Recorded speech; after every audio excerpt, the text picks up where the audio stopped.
કેમ છો વિદ્યાર્થી મિત્રો? આજે આપણે ધોરણ 10 પ્રકરણ 17ના વિભાગ ડીમાં પૂછાતા કેટલાક પ્રશ્નો જોઈશું. ચાલો કરશું. પ્રથમ પ્રશ્ન છે, ગરીબી એટલે શું? ગરીબી રેખાથી નીચે લોકોના લક્ષણો જણાવો. ગરીબી રેખાથી નીચે જીવતા લોકોના લક્ષણો જણાવો. તો ગરીબી એટલે શું? ગરીબી કોને કહેવાય? ગરીબ અને ગરીબી સમાજનો મોટો વર્ગ કે તેની જીવનની મૂળભૂત અને પાયાની જરૂરિયાત. કઈ જીવનની મૂળભૂત? તો અન્ન, વસ્ત્ર અને રહેઠાણ. આમ તો આપણે કહીએ કપડાં, રોટી, મકાન. આ ત્રણ વસ્તુ: કપડાં, રોટી, મકાન. પછી છે શિક્ષણ અને આરોગ્ય. આ પાંચ વસ્તુનું જે વ્યક્તિને જરૂરી માત્રામાં ના ભોગવતા હોય અને જીવન ગુજારતા હોય તેવા સમાજની સ્થિતિને વ્યાપક કે દારૂણ ગરીબી કહેવાય છે. અને એવી સ્થિતિમાં જે સમાજ રહેતો હોય તેને ગરીબ સમાજ કહેવાય, અથવા તો ગરીબ વ્યક્તિ કે ગરીબ માણસ કે ગરીબ કુટુંબ કહેવાય છે. સમાજનો એવો વર્ગ જે પાયાની જરૂરિયાતો અન્ન, વસ્ત્ર અને રહેઠાણ, એ તમને ના યાદ રહેતું હોય તો અનાજ, કપડાં અને મકાન. પછી આવશે શિક્ષણ અને સારું આરોગ્ય, એટલે આપણું હેલ્થ. આ પાંચ સેવાઓની યોગ્ય માત્રામાં ભોગવવાથી વંચિત રહેતા હોય અને જીવન ગુજારતા હોય ત્યારે એવા સમાજને ગરીબ સમાજ કહેવાય છે. બરાબર? અને ગરીબી રેખાથી નીચે જીવતા લોકોના લક્ષણો શું હોય? કોને કહેવાય કે ગરીબી રેખાથી નીચે જીવતા લોકો? તો એક તો જો, જેમને સવાર અને સાંજનું 2 ટકનું ભોજન પૂરતા પ્રમાણમાં મળતું ના હોય. સવાર અને સાંજનું ભોજન પેટ ભરીને જમતા ના હોય તેને ગરીબ કહેવાય. પછી રહેવા માટે મકાન ના હોય, બીજો નંબર.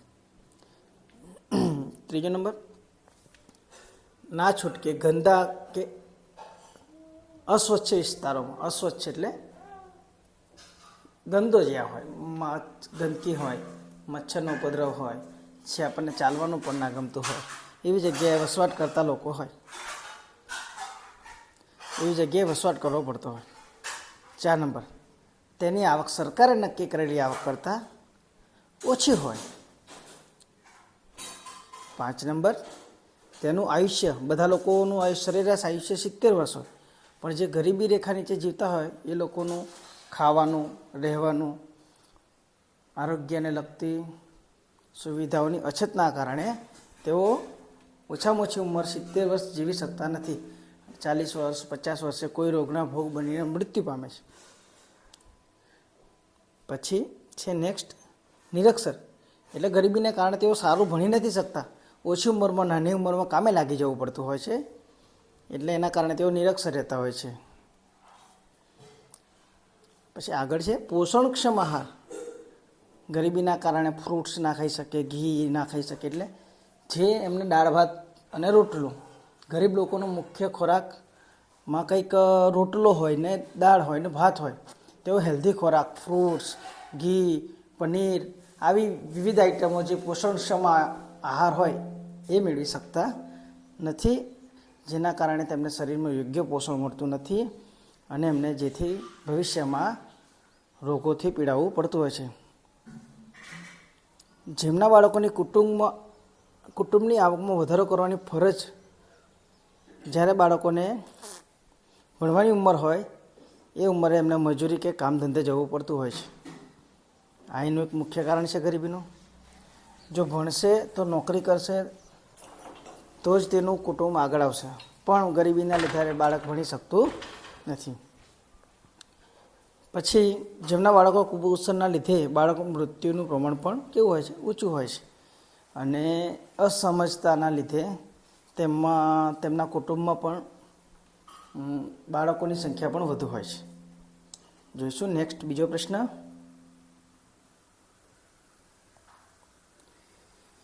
ગરીબી ઉદ્ભવવાના કારણો જણાવો. જો તમને આવો પ્રશ્ન પૂછાય ધોરણ 10 વાળા વિદ્યાર્થીઓને, તો મુખ્ય ગરીબી કયા કયા કારણોને લીધે ગરીબી ઉદ્ભવે છે, જે આપણે આગળ પ્રશ્ન જોયો એના જ તમામ મુદ્દાઓ અહીંયા આવરી લેવાના હોય છે.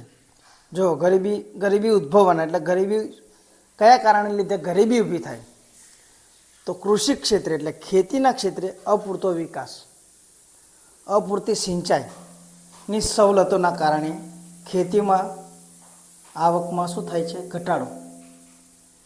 ખેતી સિવાયના સમયમાં વૈકલ્પિક રોજગારીની તકોનો અભાવ, શાંતિ પ્રથા અને રૂપિયો પરંપરાઓને કારણે રૂઢિરિવાજો પાછળ પ્રજા ઉપરાંત ખર્ચના કારણે દેવામાં ડૂબે છે. જ્યારે એમની આવક એમની જોડે 25,000 રૂપિયા કે 50,000 રૂપિયા વાર્ષિક આવક હોય અને જ્યારે લગ્ન પ્રસંગો આવે ત્યારે 2-3 લાખના ખર્ચા કરે ત્યારે એ લોકો દેવામાં ડૂબે છે. અમુક રૂઢિરિવાજો એમની પરંપરાઓના કારણે તેમને દેવામાં આવવું પડે છે. નિરક્ષરતાનું પ્રમાણ વધુ હોવાથી, અભણ હોય ભણેના એટલે તેમનો ઉપયોગ જે લોકો ભણેલા હોય કે તે એમને કામ ધંધે કે રોજગારી પર રાખે છે અને એમનો શોષણ થાય છે અને અન્યાયનો ભાગ બને છે, પણ સામે કંઈ બોલી શકતા પણ નથી. સરકારી યોજનાઓની માહિતી ના હોય એના કારણે લાભ ઉઠાવી શકતા નથી. આ બધું એક નિરક્ષરતાનું કારણ છે, અભણ હોવાનું કારણ છે. અભણ હોય તો શોષણનો અન્યાયનો ભોગ બને, સરકારી યોજનાઓની માહિતી ના મળે, આર્થિક નીતિઓના ઘડતરમાં છેવાડાના માનવીઓની જરૂરિયાતો અને તેના આર્થિક હિતોને ઉપેક્ષા થવાથી. પછી આપણે આને સ્કીપ કરશું અને નથી લેવું. ગરીબી, કુપોષણ અને વિવિધ રોગોનો શિકાર બને છે. કેટલા મુદ્દા તમારે યાદ રાખવાના છે પરીક્ષામાં? ખેતીનો અપૂરતો વિકાસ, એટલું એક આ નંબર યાદ રાખવાનો. ખેતીનો અપૂરતો વિકાસ એટલું મનમાં યાદ રાખવાનું કે ખેતીનો અપૂરતો વિકાસ જોડે જોડે લઈ લેવાનું સિંચાઈની સવલતોનો અભાવ, કારણે તેઓ ખેતીમાં સારી આવક મેળવી શકતા નથી. પછી બીજા નંબરમાં વૈકલ્પિક, આ લેવાનું મેં અંડરલાઇન કરું છું, વૈકલ્પિક રોજગારીની તકોનો અભાવ. 3 નંબર રૂઢિરિવાજોની પાછળ પ્રજાના ખર્ચોના કારણે દેવામાં ડૂબે છે. 4 નંબર તમારે નિરક્ષરતા યાદ રાખવાનું. નિરક્ષરતાનું પ્રમાણ વધુ હોવાથી શોષણ અને અન્યાયનો ભોગ બને છે. ભાગ નહીં પણ ભોગ યાદ રાખજો. અને 5 નંબરમાં સરકારી યોજનાઓની માહિતીનો અભાવ, એટલે નિરક્ષરતાના કારણે સરકારી લાભો પણ લઈ શકતા નથી.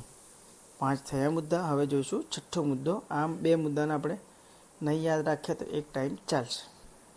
ગરીબી,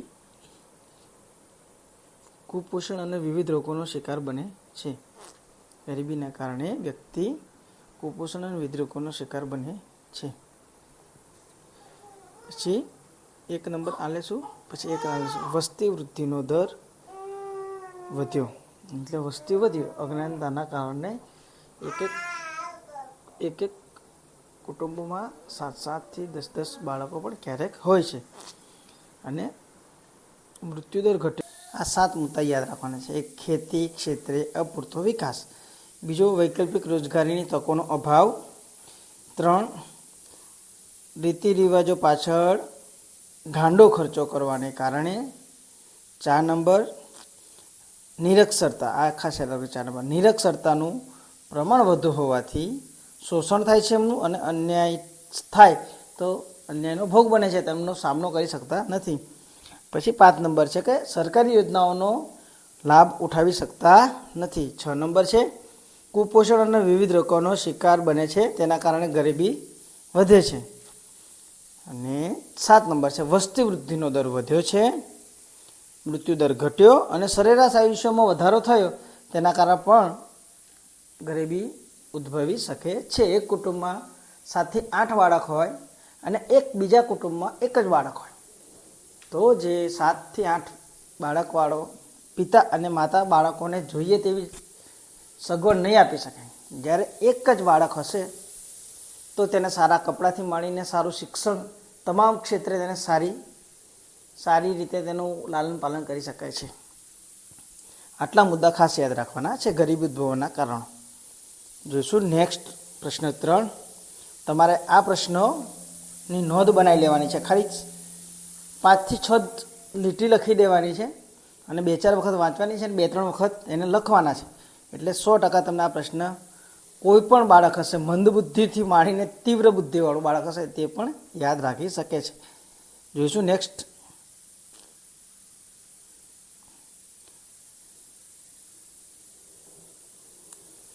બેરોજગારી એટલે શું? પ્રશ્ન 3 છે બેરોજગારી એટલે શું, તેના મુખ્ય સ્વરૂપો જણાવો. એટલે બેરોજગારી કોને કહેવાય?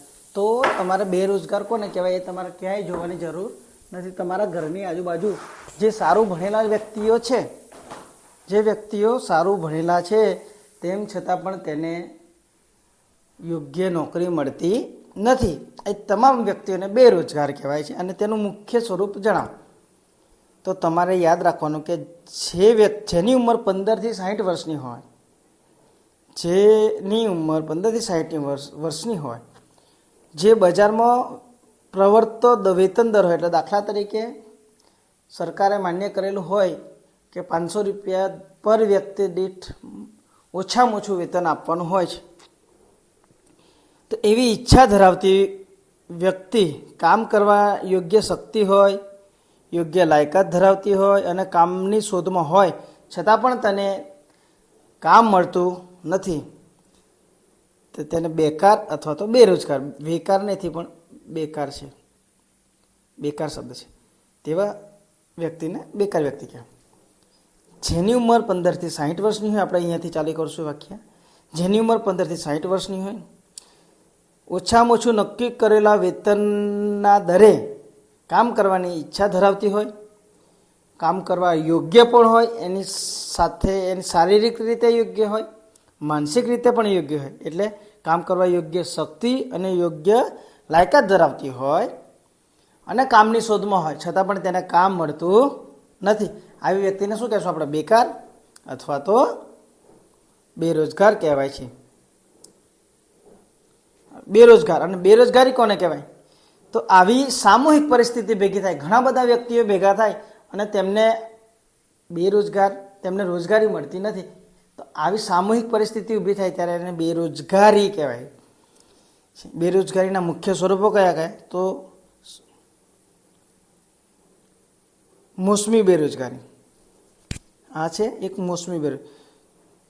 કેવી? તો કે ખેતીના સમયે, કૃષિ ક્ષેત્રે સિંચાઈની અપૂરતી સુવિધાના કારણે, વરસાદની અનિયમિતતાના કારણે, વૈકલ્પિક રોજગારીની તકોનો અભાવે ઘણા લોકો 5 માસ વરસાદ ખૂબ પડતો હોય એટલે બહાર મજૂરીએ, ધંધે, કામે જઈ શકતા નથી. જે લોકો સરકારી નોકરી કરે છે તેમને તો વાંધો નથી આવતો, પણ તે સિવાયના જે પોતાના નાના મોટા ધંધા કે રોજગારી કે મજૂરી પર નિર્ભર હોય, તો ખૂબ વરસાદના કારણે અથવા તો અનિયમિત વરસાદના કારણે જે લોકો ખેતી પર નિર્ભર હોય, જ્યારે બીજાના કામે ખેતરમાં જઈને કામ કરવાનું હોય, એવા લોકો વરસાદ ના પડે એટલે ખેતીમાં પણ જોઈએ એટલું બધું ઉત્પાદન મળી શકતું નથી, એટલે 2-5 માસ તેમને શું રહેવું પડે? મજૂરી વગર, કામ ધંધા વગર બેરોજગાર રહેવું પડે છે, તેને મોસમી બેરોજગારી કહેવાય. બીજા નંબરમાં છે ઘર્ષણ બેરોજગારી. તમારે આવા પ્રશ્નો જ્યારે પણ યાદ રાખવાના હોય, આવા મુદ્દાવાળા પ્રશ્નો, ત્યારે જેમ દાખલા તરીકે આમાં 6 મુદ્દા છે, 6 મુદ્દાને પહેલાં તમારે લખવાના, 6 મુદ્દા કન્ટિન્યુઅસ લખવાના, 1, 2, 3, 4, 5, 6 એમ 6 મુદ્દા તમારે 5 થી 7 વખત લખી દેવાના ચોપડામાં, વિધિન 2 મિનિટમાં લખાઈ જશે. પણ એ 6 મુદ્દા તમારે બોર્ડની પરીક્ષા આવશે ત્યાં સુધી તમે એને યાદ રાખી શકશો. ત્યારબાદ એક એક મુદ્દો તમારે એક્સપ્લેન કરવાનો છે, સમજાવવાનો છે, આવી રીતના પેપરમાં લખવાનું છે. પછી બીજા નંબરમાં છે ઘર્ષણ બેરોજગારી. ટેકનોલોજીના સ્થાન, નવી ટેકનોલોજી આવી એટલે હવે મશીનો કામ કરવા લાગ્યા છે, ત્યારે મજૂર કામ કરતા હવે મશીન કામ, ત્યારે અમુક શ્રમિક રોજગારો જે મજૂરો હોય તેને પણ, દાખલા તરીકે કૂવો ખોદવાનો હોય તો અત્યારે મશીનથી પણ કૂવો ખોદાઈ જાય છે, અને ત્યારે એક કૂવો ખોદવા માટે લગભગ 20 થી 25 દિવસ કે મહિના સુધી કૂવો ખોદવાનું કામ ચાલતું હતું, ત્યાં સુધી 5 થી 7 લોકોને મજૂરી મળી રહેતી, રોજગારી મળી રહેતી હતી. એની જગ્યાએ આજે મશીન 2 થી 5 દિવસની અંદર એ કૂવો ખોદી નાખે છે શોર્ટ સમયમાં, અને લગભગ